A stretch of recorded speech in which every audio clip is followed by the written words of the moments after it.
градот Скопје, но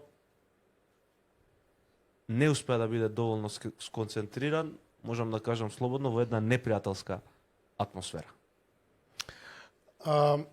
Вака, не го гледав, не ги гледав, но вака гледано од една теоретска позиција, мислам дека треба да биде обврзно со закон да има дуели, барем на најголемите општини. Да. Тоа би требало да биде и на другите видови на избори председателски и парламентарни. Народот треба сепак да може да види кој капацитет го имаат кандидатите во живо и да спореди. И треба да сите што се кандидати за големи функции треба да знаат како да се однесуваат. Треба да постои пред се еден джентлменски однос кон другиот и ако тоа заживее во некои наредни, да речеме, изборни циклуси, со време ќе си го фати редот. За жал, во многу избори на нас за тоа го немаше. И се чувствува недостаток. Јас сеќам на двата дуели на Љупчо и Бранко. Едниот дуел беше кога беше Бранко на власт, другиот беше Љупчо кога беше на власт. Инаку Бранко ме спомна два пати у дуелот со име и презиме и два пати Љупчо не му одговори. За жал, еве, копии од тие видеа не постојат. Македонската телевизија наместо да ги сочува многу од значајните настани во да речеме поновата македонска историја, нити има дигитализирано, нити има нешто објавено. А едно од вака најгледаните интервјуа беше, односно тие дуели беа на овие двајца, на Љупчо и на Бранко, и има голема гледаност. Ја бев у подмладокот тогаш на ВМРО. Ние го чекавме Љупчо после првиот дуел пред македонска телевизија. Бранко беше уште премиер.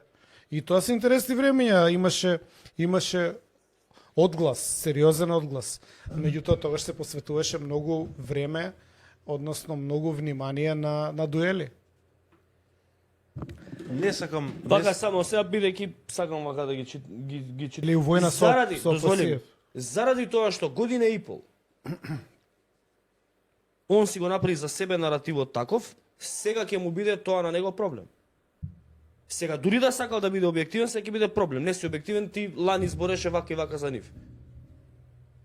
През завчера збореше, пред 3 дена збореше вака и вака. Дури да сакал да биде објективен. За 1.000.000 евра? Значи, ја мислам дека они немаат уопште намера да бидат објективни. Они престанаа да ме викаат у емисии ради тоа што сум тука. Што не ми е важно на мене. Да не се разбереме погрешно. Меѓутоа, и вчера ви кажа Пасиев, они взимаат 1.000.000 евра или пола милион по едни избори и пола милион на овие избори. Они ќе земат 1.000.000 евра од партијата на власт или од ДИК или од не знам каде. Гајле моја, дали некој ќе вика дека е објективен или не. Значи, се додека се поставени вака работите у игранката, додека се законите во полза на партиите, а не на граѓаните и на објективно јавно информирање, ќе го имаме ова. Сите телевизии ќе бидат контролирани. Прашање е зошто, например, не понуди една Телма која што е, да речеме... Има. Ама ќе одат ли? Прифати Орце. Прифати Орце. Еве ќе видиме и друг формат. Ете му на Амар можност да возврати. Да, и морам да Иако напоменам... е точно тоа што го читам, сега читам, дека му споменувале мајка, татко ово, но тоа е за мене неприфатливо. Неприфатливо е, не треба така се постапува. Инаку да, прљаво е, треба да се игра прљаво, играат прљаво, ама не треба така да се според мене не треба така да се игра. Јас сум бил у дуел со Шекеринска, сме се удриле многу јако Сандра. Ова е начин на кој што треба да се тераат работиве и Александра покажа дека имало новинари у Македонија. За разлика од сите кои што се заангажирани пропагандисти на партиите и на владата. Значи, вака се прави известување. Сега сакам една мала компарација, ако дозволите, со Србија. Повели. Србија е во една прилично изразена тоталитарна фаза у последниве година дена, каде што Вучич владее тврдо, има медиуми под контрола и така натаму. тепаат полицајците по улици, луѓе што протестираат, но не навлегувам во позадината на тие работи. Друго сакам да кажам. Имаше неколку пати кога во Србија присталици на или поддржувачи на Вучич се внесува во лице на новинари. Веднаш беа уапсени. Значи немаше физички контакт како тука со Александра. Александра физички ја туркаше овој. Да. Значи, не знам дали знае Типов и јавноста дека и вербално навредување е кривично дело кое се однесува на службено лице. Па мала едукација. Значи, без да е турка, само да и се обраќа на начин кој вика инфомак, или инфомах, не знам што викаше, и тоа е кривично дело. Ова е веќе 100%, 100-0 кривично дело за кое што се одговара. Бидејќи викате дека лицето било веќе во затвор, осудувано и така натаму, знаеме зашто, нели? Ово би му дошло како ново кривично дело и ново одење во затвор, директно. Да имаше држава. Пак ќе се вратам на Србија. Во Србија, која што е тоталитарна држава, каде што да не ги смисли опозиционите новинари, каде што тепат луѓе што протестираат по улица, полицијата тепа на прва. Новинарите што му се опозиција, душата што му ја извадија, физички не ги пипнал никој. Или ако ги пипне, веднаш се процесирани. Значи, треба да се примени законот во Македонија, кој што е донесен и усогласен со европското законодавство, и треба да вие може да не сакате да реагирате, може, не знам, ајде, окей, не знал Типов што прави, ја мислам дека треба по службена должност, бидејќи е службено лице, да реагира обвинителството и да отворат случај против Типот. Само така ќе може да се постигне ефектот на законот и да биде слободно новинарство. Сега дам до вториот дел. Они си свикале некој настан и си се собрале со државни коли. У време кога ние го плаќаме за да работи за државата, он си отишол на партиски настан. Тоа е све снимено, и колата, и ваквото, и лизингот, и ја извади мечката, и регистрацијата и све. И они се влегуваат внатре.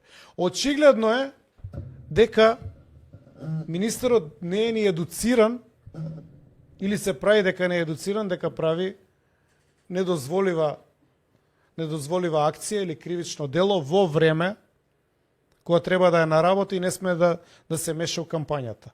Доказ за тоа е, ако сакаш пушти ги кога седат на маса скринчето, доказ за тоа е, они не ни знаеа дека ги снимате, дека се слуша што зборат. Доказ за тоа е кога се договарат, и второ, што е многу битно, што кандидатот за градоначалник, кога им кажаа дека се фатени боси у трње, стана и си отиде од средбата. Ево, они сега тука се договарат, се консултираат што како дел од разговорот камерата го има и фатено, и кога сватија дека се фатени во работа што не е дозволена у време на кампањата, овој стана и си отиде. Трета работа, последна завршувам. Нели е греот? Нели е греота и куче и маче да имаш вработено од државата, да имаш огромни приходи и да идеш да манипулираш пензионери, за да си обезбедиш лична корист. Никаква етика и морал, никаква поврзаност со начинот на живот и општото милје. Овој пример не дава. И алал да име на тие што го гласаат. И че завршувам, кај е сега тој коментарот што викаше таа пак ли работите за ВМРО? Ајде нек се јави. Мила, јави се Мила, дали работиме? Кој не плаќа сега? Никој не плаќа, гледајте сами. Отворете очи, видете. Само објективна вистина. Сега друго нешто, дека са дојди у Америка, вака брка ги сенатори. Ти шефе у Америка живееш? Па граѓанин може вака да ги брка. Дали ти живееш у Америка? Тој што вика еве ги овие од Инфомах, тој не се свестува у наредниве 200 години, јасно ли ви е на вас? Штом не знаат да прочитаат. Не знаат да прочитаат Инфомах. и Инфомак. Ти сакаш тие да се освестат. Дај да не бидеме у заблуда. Нема освестување никогаш. Добро, Што не се освестија германците кога у време на Аушвиц? Како беше? Сите, еден поздрава, сите поздравуваат. И после кој е крив? Нацистичка партија. Не бе сите поздравува, Мечка, сите овој, салутира. Филип, сите луѓе може да бидат доведени Епа. во таква позиција. Епа. Тоа ти треба најдобро да го знаеш. Епа. Знаејќи ја, познавајќи историјата. Епа. 99% од Епа. германците биле за Па нацистичка овие Германија. се исто. Овие исто на состанокот. Исто.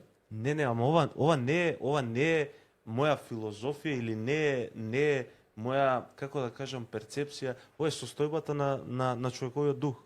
Па Секој да. човек може да биде Па биде да. доведен во позиција да биде заблуден и да биде на погрешната страна на историјата. Дел од нив ќе се свестат, дел нема. Но историјата на човештвото докажала дека секогаш на крајот мнозинството се свестувало и човекот постигнувал напред. Само прашање е кај е крајот. И чив ќе биде крајот. И колку од нас ќе бидеме тука на крајот. Да. Тоа е прашањето. Да, тоа е прашањето. Инаку, овој ќе си обезбеди сега градоначалник ќе си стане, ќе си обезбеди нови приходи од 102-30 денари само по основна плата, плюс привилегии, фамилиарно ќе имаат не знам колку стотици илјади денари, можда и милион, месечно, ќе имаат влијание и приватен град, а овие што чекаат први да дојдат земат пензија, ќе му аплаудираат.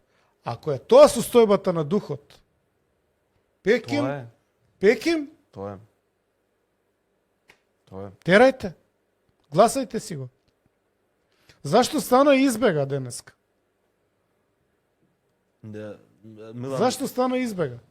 Милан Алексовски не тоа било само филм, не бе човек што тоа прека испадува, но одамна сме немале добра дебата.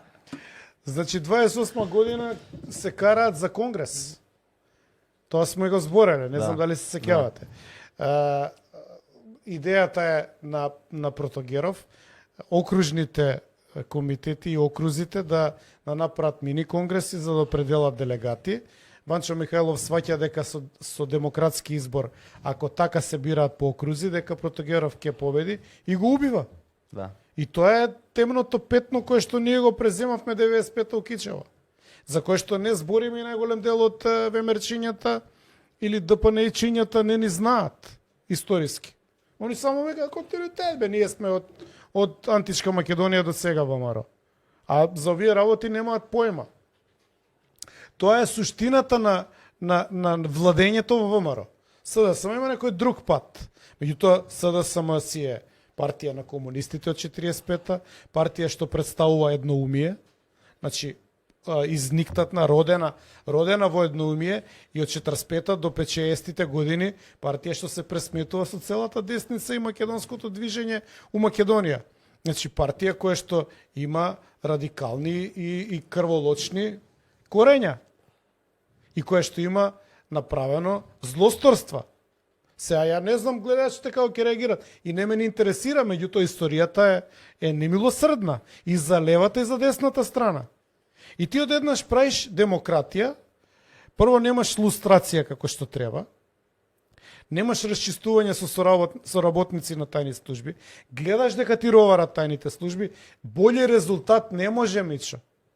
Значи, бољи резултат со соработници и тајни служби што ги контролираат партиите и преку тоа државата не може да има. Ти имаш соработник на службите со потврдено кодно име, они го пратија на Генерално собрание у Њујорк, го гледам на сликите со Муцунски и се слика триумфално. Нас не поздравува. Сака да каже службите владеат, а вие правите си емисии и подкасти. Тоа е состојбата. Не може да биде подобро со овака структурирана држава. Ракот е раширен. Нема начин како да биде подобро. Подобро ќе биде за нив. Гледи се, парадигма е на целова вечерашна емисија, овој што избега кандидатот. Пробишти, кај е? Да. Он ти е директор на... Ја не го знам човеков. Прв пут го гледам. Значи, не знам дали ќе ми веруваат гледачите, не пратам македонска политика. Ти ги спремаш емисиите, доаѓаме, дискутираме, коментирам како ја гледам на работите на прва. И на прва го гледам тука. Значи човеков директор на неуспешен рудник, викате ќе отиде у стечај. Жената функционер, од фамилија у царина, он сега за градоначалник. Тоа ти е парадигма, значи како може човек што направил добро и гледа да направи уште повеќе добро само за себе, да мислиш дека ќе направи добро во општеството. Не може да дојде до тоа. Не може да дојде до тоа. И само низ таа призма, бидејќи јас сум филозоф на десницата, да не кажам идеолог, бидејќи не сум идеолог. Филозоф и историчар на десницата сум. Ја имам проблем со левицата. Ја многу знам што правила левицата. До Голиоток и така натаму сум гледал и оригинални досија од Голиоток. Но од таа призма само ми лежи левица за да се направи баланс во овој систем. Пошто они имаат некој грасрут на оние уништени у транзицијата. Еве, мене ме многу криво замар што кажуваат, нели, само со мајка и така натаму. Тоа е прича што не требаше да биде никако on the air во Македонија. Зашто има многу такви деца, многу такви семејства, многу такви родители, многу такви трагедии. Тоа не сме да биде дел од наративот у политиката. И само ради тоа може да бидат прифатливи. Многу пати ме прашуваат зашто ти против левица. Не сум против левица како партија. Имам проблем со левичарската идеологија низ призма на македонската историја. Иако ни десницата не е подобра. Братоубиствени пресметки во Софија, ликвидации, убиства, ВМРО има историјатно убиства. У таа рамка се вклопувам јас и мене ме нападна, нели, физички 2 пати, така и по судови сум, и ме влечкаат, и ме тормозат и све. Но еве, мислам дека успеав малку да ти приближам зашто ние не можеме да очекуваме подобро. Од озгора на све ова, кога ќе ставиш дека има корумпиран закон за политички партии и финансирање на политички партии, и изборниот модел кој што го фрагментира расположението на гласачите, ја ти гарантирам дека тоа е проблем тука. Тој у таа состојба нема излез и прифаќа подкуп. Ова е надвор од закон, бе, човече. Никој не збори дека е надвор од закон ова. И дека ова треба да се процесира. Ти овде покажуваш корпус деликти дека се случува подкуп што е кривично дело. Има ли држава институции што ќе го проверат ова дали е точно или не? Ако е точно, некој треба да одговара. Тоа е прашањето што треба да си го поставиме. Кои се овие со црните квадратчиња и дали ќе одговараат? Ако сакаат, народот го доведен, народот е доведен не сега, не последниве 3 децени, од секогаш бил на просечки стап, најголем дел од народот. И овие тоа го знаат. И прават кривично дело. Заради тоа треба да се види кои се, да се истражи, да се извлечат пред лицето на правдата и да се казнат. Толку.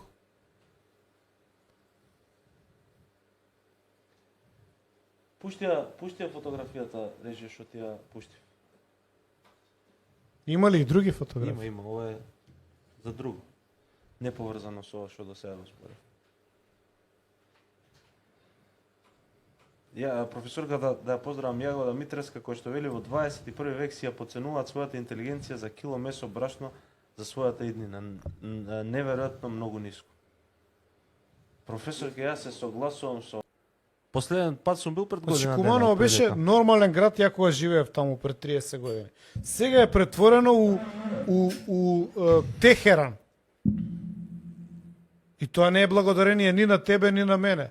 Тоа е благодарение на овој прв соработник на Заев. До Заев стоеше на 27 април 2017 кој им влегува таму Југ Мук екипата. Чи како ти кажам, бе, човек? Се што ни се случува, има име и презиме, може лесно да се деконструира. Одењето у Средорек, ја знам на селбата. Да. Е чисто наменски, чисто злоупотреба. За гласови, да ќе ги заборави после вториот круг. И излегувањето на Диро, ја Диро лично го знам. Да. Значи со Диро сме биле другари деца кога бевме. Па се скаравме и не 40 години се немам видено со него. Ја Диро го знам. Диро е вака позната комуњарска фамилија од Куманово. Фино дете. Татко му беше пратеник. Јако бев пратеник пред 27 години, беше пратеник татко му на Диро. Претходно беше директор на ЕСАМ. Значи така една моќна фамилија.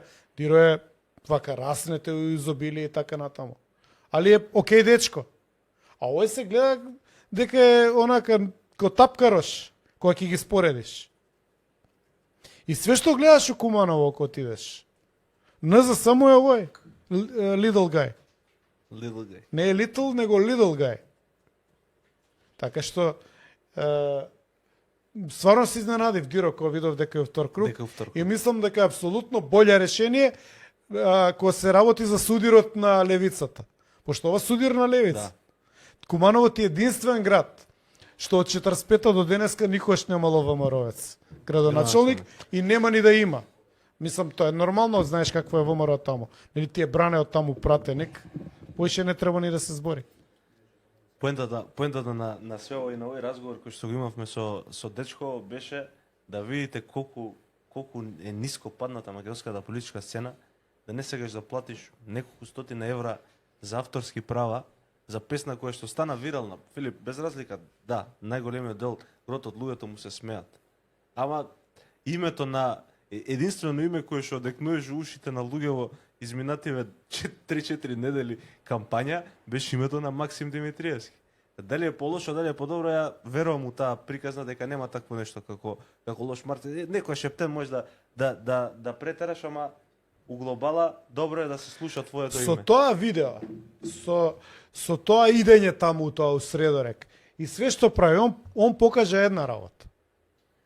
Дека е спремен на све. И он ќе трпи цела Македонија да се заебава, да му се смее, да се гледа колку ниско е спремен да падне, само да се добере до фотелјата.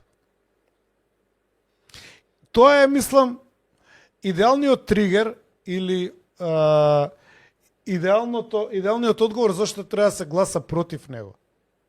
Ако гледаат кумановци, еве, shout to Диро, мојот другар од детство. Али идеолошки сме неистомисленици. Да не ме разберат погрешно. Да. Иначе, околу моето зборење на страни јазик, дечкото е од Босна. Дечкото е од Босна и Херцеговина, Ром од Босна и Херцеговина. Ја не можев поинаку да сапам у комуникација со него, пробавме на македонски, не ме разбираше. Што вика публиката? Не те тролаат. Нема врска се дека се смеат мене, не ми е тоа ни мајчин јазик, ни... Не му е тоа ни... Мајчин јазик. Матерни јазик? Не, па не сум учел у школа, што сум слушал. Троламе, брат, не се. Никош не сум учел тоа. Добар беше, осте тие се работи. Малце се зезаме. Чују, слушнују. Тоа не видеше никога да го кажа, ама тоа е тоа. Сакам да ти кажам, политичари во Македонија кој е многу допре и каков образ ги имаат. Мислам, ова ми беше крај, пошто гледам, ми пишуваат луѓе, ја трнале песната од YouTube. Како може, дај прати ми, ми викаат у линк. Знаеш, стварно е заразна, мислам, стана вирална. И проверив и гледам дека е трната од YouTube за копирајт клейм. Го најдов дечкото на YouTube дека има негов канал, го најдов неговиот број, видов дека има број од WhatsApp, постојано му се јавив. Днеска гледаш се такмичи со Александра кој ќе направи болја вест и поексклузивна. Мртва трка, мада води Александра малце. Ние сме во оваа редакција како води Инфомакс. Види, сами со себе се борите пошто нема конкуренција. Не, води Инфомакс. Инфомакс победу. Значи победуваме во. Кај се моц. Кај се организациите што ме прогонуваат мене? 5 организации представка поднесоа против мене. Еве ви материјал. Ајде, кај се организациите? На ромите. Жени од Чучер Сандево, не знам од кој, кај све не бе, од Шутка. Ајде. Поднесете представка ако смеете. Зашто двојни аршини? Не е во ред вака. Еве ви материјал и да видиме да поднесете до Комисија за спречување на дискриминација. Нели е дискриминација ова? Да, апсолутно. А? Успоредуваш И да ме луѓе- информирате исто и за Стојанче што правите. луѓе со Дали луѓе. поднесовте у комисијата? Трагедија. Пази се, гледа се. Овде за оваа емисија е утврдена дискриминација. Мене ми утврдија дискриминација. Вчера Жарко Пуховски. Не знам дали знаете за Пуховски. Тоа е еден од можеби број еден филозоф во Хрватска и на Балкан. Постар човек. Да. Изборуваат за убиството у Словенија. И гледав уживо, имаше дебата. И он го употреби зборот. Значи не роми, него другиот. Сега да не го кажам, пак ќе ме малтретираат по комисии. На хрватска телевизија уживо го употреби зборот. Значи, тоа е колоквијално збориш, опишуваш, дискутираше за убиството, што довело до тоа, објаснуваш и извини, така Филип, да те натаму. надополнам, инаку бил пријавен и во полиција, И ништо. бидејќи се заканувал и на активисти од СДСМ. Ама не само не бе у комисија за дискриминација. Не, ама и на активисти на СДСМ се заканувал и е пријавен во полиција и никому ништо. Таму не може да го само не може у дискриминација. Еве ромите. Еве ти кажувам, значи, Нема, Филип, на апсолутно хрватска си управо. телевизија во живо, пред цела нација, значи не на подкаст, не на пола српски YouTube. песни треба да ги забраниме у Македонија као Чекај, дискриминаторски. ама мене комисијата ми утврдува Тоа дискриминација. кажавме. Они, значи сега вака, безобразлукот у целата таа ситуација, констелација со тебе е што они начекаа некој на кој што Не. на некој кој Политички што може инструментализирана е и комисијата и е под теледиригирани се у позадина од други интереси. Тоа сакам да го кажам. Инаку ја не застанувам. Не сум уште уредно известен. Ја до Страсбург идам. Не попуштам. Слободата на говорот не може да се сведе на тоа државата ќе ти измисли инструменти, ќе те тормози и ти ќе кажеш добро, ај се повлекувам. Не се повлекувам. И барам исти аршини, не двојни аршини. Исти аршин да има за сите. Со оглед на тоа што овие луѓе имаат далеку поголеми прекршувања и овде ликот што го извадивме се заканува. А ја користев колоквијален говор, кој што нема врска никаква, нити опасност, нити закана, нити ништо. Ајде, кај се тие организации сега да реагираат? Или не? Ајде да видите што се случило Чешинова блешо. Пушти го, брат.